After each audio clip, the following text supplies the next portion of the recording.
Have you ever wondered which cities fast the most amount of hours and which ones the least? We used prayer timings in major cities to calculate the intervals between Fajr and Maghrib on the expected first day of Ramadan, April 13th, 2021. For example, Murmansk, Russia, has just over 6 hours of darkness before the sun rises again at 2:43 a.m., which means that the fasting hours are almost 18 hours. They will end their fast at 8:38 p.m. While the city of Ushuaia in Argentina has the shortest fasting time in the world, 12 hours and 23 minutes to be exact. The sun rises at 6:23 a.m. and sets by 6:46 p.m. Santiago in Chile also has a comfortable fasting time of 12 hours and 41 minutes. Those fasting in Riyadh can also take advantage of a shorter fasting day.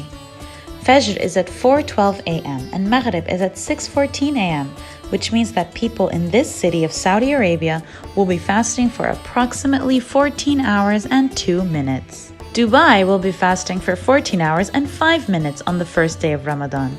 The first Fajr will take place at 4:39 a.m. and Maghrib will be at 6:44 p.m. Those fasting in Kerala may feel like they have a longer fast, as their Maghrib is slightly later in the day than the UAE. They're ending their fast at 7 p.m. and starting their fast at 5:05 a.m., which means they'll be fasting the exact same hours as the UAE at 14 hours and 5 minutes. Egyptians, on the other hand, will end their fast earlier at 6:22 p.m. Technically, their fasting hours are longer than in the UAE at 14 hours and 22 minutes because their Fajr is also slightly earlier.